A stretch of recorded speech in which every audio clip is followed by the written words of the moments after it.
just is what it is. The sooner we can accept, the sooner we can solidify our starting point. So when we can accept that, hey, this is the sample I've been given, then we can be able to look at it and go, okay, so that one can be like this, or then we can have a starting point. Accepting is a very good place to create a starting point. And then the next thing is to sow every seed at our disposal. One of the biggest, bestest ways to tell the subconscious that we are not wanting to create more lack is by sowing the seed. So what we have in our hand, use it.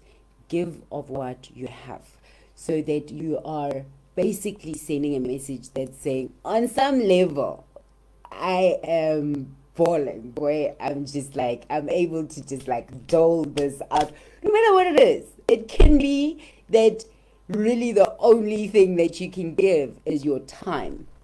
Even that, being able to sow every seed at your disposal, it allows you to actually create an expectation for harvest. You are never going to find a farmer who sits there knowing fully well, which, you know what, this year I did not put a single seed on the ground, and has the gall, guts and audacity to believe for a harvest. So what you do is that in order to facilitate the process of you receiving the things that you really, really want with your heart, is that you put seeds out. Sow a seed, whatever you can, every seed at your disposal. You busy yourself with sowing a seed every time you can. A lot of times, the answers for our own problems are already in our hands, but at this point, they are a seed. They are not the tree yet, they are not the fruit yet, but they are the seed. And it's interesting that in as much as I may have a seed in my hand, another person's need may be completely, exceedingly, and abundantly fulfilled by the seed that I sow. So guess what? Even if it is giving to others of yourself, that act of doing that is actually saying to the universe, to collective consciousness, to infinite wisdom, to God, that I am not thinking of myself as lacking. Because remember, we want the sample that is our mind, our essence, to not have lack in it. So to take out the lack, we actually substituted for the parts in which we feel super rich. And then it takes that picture to infinite wisdom and creates more richness. And guess what? That is how we are able to receive a harvest, even in those things that which we did not specifically sow. And that's the amazing thing about the universe, about the infinite wisdom that we live in, that it doesn't necessarily have to be that you sowed specifically and exactly what it is that you sow. The feeling within yourself, remember I said that snapshot that we are sending to the subconscious needs to have elements of I am abundant. So to create that, you sow whatever seed that you can. Offer is good for them to say. Offer. If it's able to can happen, it must happen. And then a very important thing, honor yourself. There are times when on a big picture, you don't know what to do. You don't know on the big, hairy, audacious issues and problems that exist in your life, you don't know what to do. But you do know what to do with the little thing in your current square meter, right? You know that when you finish drinking this coffee, this mug is going to need to get in the kitchen and get washed and get put away. That is small, right? But it reinforces to you the sense of worthiness, the sense of I do with what I have at my disposal everything that is possible to do. But more importantly, when you actually encourage yourself to act in each moment as you know to act. So it may be just make a phone call to this friend. And you may not know, but that phone call could actually end up being that phone call that changes your life because you just honored that small intuition. So honor yourself for the times that you are connected, when you are led, when you are able to follow your intuition, your subconscious, your wisdom, when you are able to follow through, when your connection to infinite wisdom yields results. Honor that. Act on it, but also celebrate it.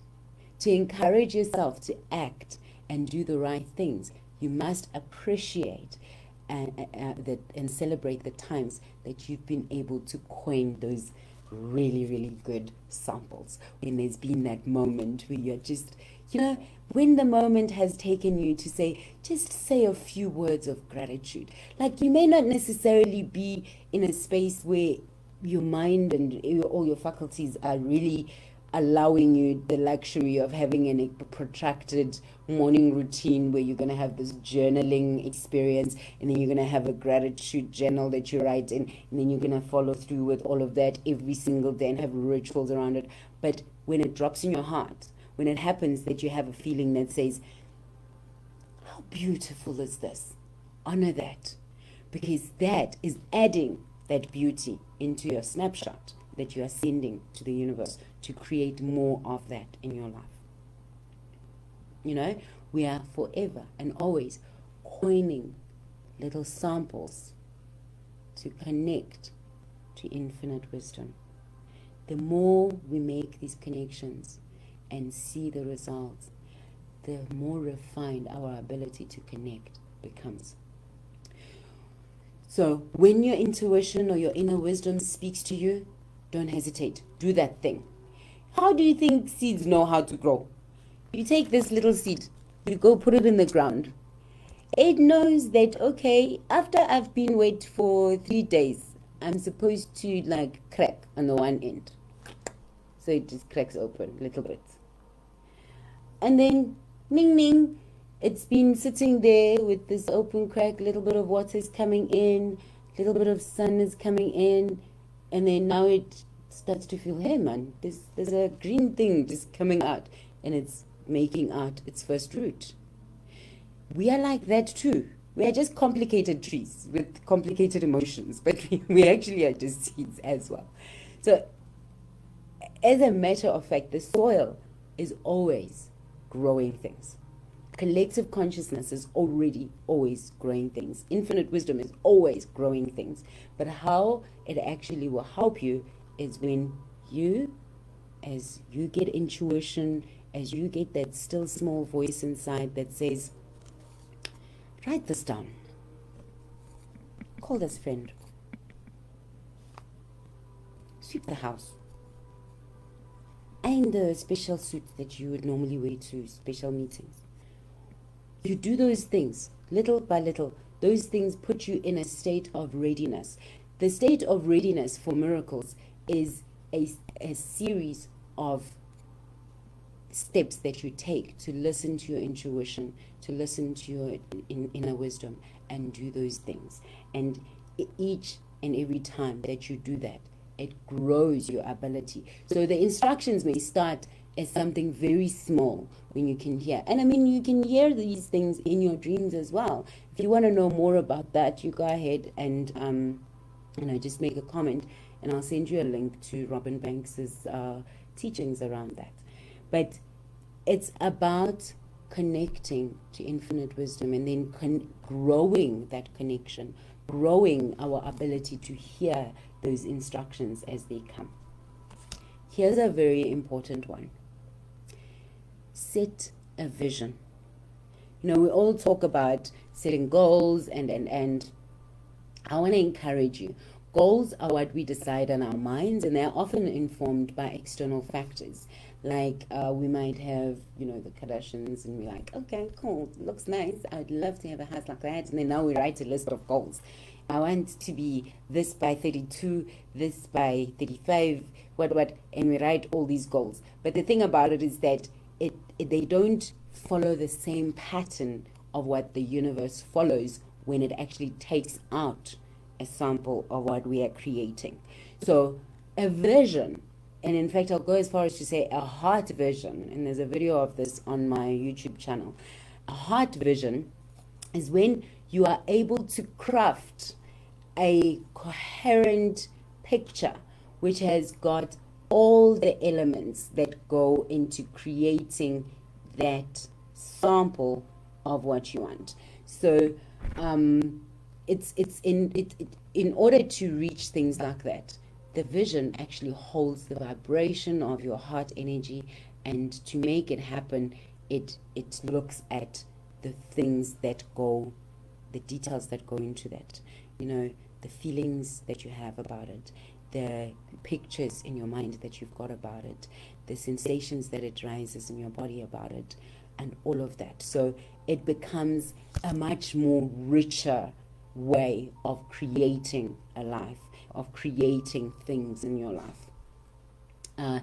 It's kind of like I jotted an example down of, if I were to give you an item and say, okay, paint this by numbers, versus if I give paintbrushes to an artist and say, okay, paint this, and I tell them what to paint. What will happen is that the artist actually can see a picture in their mind, and they express that and bring it out to the canvas. So already before they put it down, they can smell the paint, they can feel the textures of the paint, they can tell how this color will happen just right, if it's oil or if it's acrylic.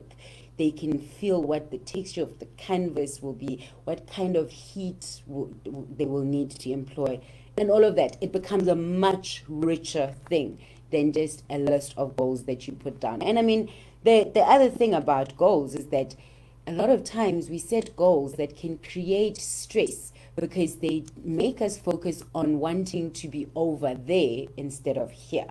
Where visioning brings the vision to where I'm sitting, and it goes, okay, this is what I want, it feels like. And in the moment of bringing it into your mind, your body has those sensations. In the moment of bringing that picture to your mind, you start to actually experience a little bit of it, it's that thing they call visualization, right? It crafts it so that you have a rich, fuller picture, that you coin a nice seed. Yeah? So if you want to actually look more about creating a heart vision for your life, you go ahead and head on over to our YouTube channel. Right, we're coming to what's like the penultimate part of this. Please slow me down if you need to, because I'm loving actually espousing this, but I've also been told that oftentimes I just like talk too quickly. An important thing, very, very important thing, along with maintaining positive positive thoughts, it is important to have good feeling habits. Good feeling habits. The things that will most likely come true in your life are the things that give you a sense of yes, a resounding joyfulness, and just that sense of exuberance and stuff. Those are the things that will very quickly. And it's funny because even if you're feeling exactly that way, but in the opposite direction, like bad, very bad, those are the things that will also come true. Because what happens is that your thoughts and your feelings, and by feelings I mean your sensations as well as your emotions and your energy, will come together to create more of the things that have the most complete picture. So if, for instance, you just have a random thought that says, and then you leave it at that, change it, and think about something else. You have not let it complete the cycle of becoming a thought that has got sensations, that has got emotions, that has got energy. So when you have a thought alone, it won't really necessarily do anything.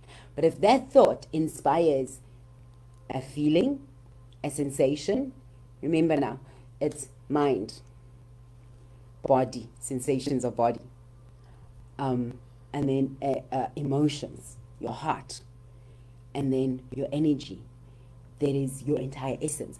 If these four are completed around that thought, it becomes a reality. So then we need to make sure that if we find ourselves having a thought that we like, starve it of the feelings. That's where we talked about equanimity. Don't give it a judgment that makes it good or bad. Just watch it. Okay, you're happening.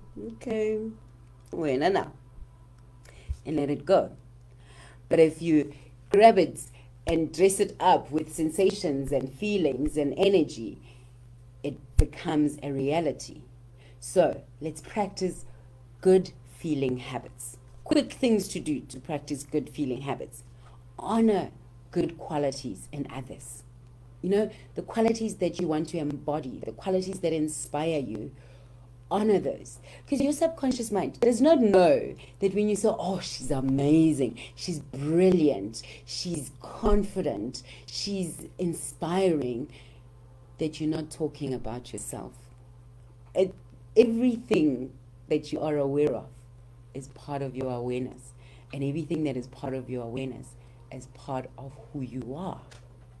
So the more we practice admiring those things in others, we are generating resources for those same good qualities in ourselves. Lean into those qualities that you admire, that elevate your hope, that edify, that, you know, in Christian lit, it says, whatever is good, whatever is perfect, whatever is praiseworthy, think of these things. The reason is because feeling good is extremely important. When you cultivate feeling good and you find yourself having a negative thought, the negative thought won't stay because it doesn't have an environment that will help it become a reality. That's what thoughts are for. They are here to become a reality. The wish of every thought is to be a reality. And when you make an environment that is conducive to a good thought becoming a reality, then the bad thoughts will sulk and walk away because the environment is not good enough for them, right? Be the bearer of good news. Like we said, the subconscious does not know if I'm saying, oh, you look wonderful today, if I'm talking about myself or you or the guy next to you. The fact of the matter is that I am sensing it, I am thinking it, it's inspiring emotion in me, and it's inspiring an energy of brightness, of blossom, of beauty, and is conducive for whatever good thought I've got laying around, just happening right now, to create more of the same within my life. Hey guys, very, very importantly, let go. Yes, let go of fears and doubts and indecision. Let go of it. It doesn't serve us. Because what happens is that if we hold it long enough, it starts to create its own environment. It starts to create its own emotions. It starts to create within us its own energy. It starts to create within us its own sensations. It starts to raise the hair at the back of our heads and starts to make us actually feel a more complete picture of fears and doubts and indecision, and creates more of that in our lives. So let's not do that. Let's create good feeling habits, because they are a breeding ground for a life that is more fulfilled, that we can be proud of. Yes, we will have those moments. Yes, we will have moments of having thoughts that contrary to what we want, where we feel that it is negative, or where we feel tempted to judge everything as good or bad, where we feel tempted to pursue addictions, or find ourselves having cravings of things. That's fine. It will happen. But the important thing is that we be diligent to not let it complete the cycle of being present in our mind, in our body, in our spirit, and in our hearts. Because if it is present in all four areas, then it will become a reality. I often say, I am the author of my own life. I want to add this, that I am also the pen by which my life is written. I want to say to you that your feelings count, your sensations count, your energy counts, much more than we have ever been taught before. Everything runs on frequencies. Life runs on a frequency, and it is important that we vibrate on the correct frequency for the kind of life that is fulfilling, that is purposeful, and that propels us to our very best self. No one is expecting you to be happy all the time, just to be present and deliberate in your own life experience. The highest possible gospel is the one that you are writing with your own life. Remember, if you are walking down a well-paved path, you are most likely walking somebody else's path. It is worth pursuing life as uniquely crafted through the catalyst that is you. You are unique, and you are responsible for making sure that your mark on this world is as unique as you are. I sincerely believe that we are capable of living a more fulfilled life by tapping into the power of the soul, which is when we put together our body, our mind, our heart, and our spirit, and vibrate together in unison to create a life that is coherent. When we bloom and we blossom bright. This has been the Soul Dive. My name is Lebo. I thank you so much for tuning in today. Please catch us again next week on Tuesday, and in between shows we are available on our YouTube channel on Soul Dive with Lebo. Yeah? Bye bye now.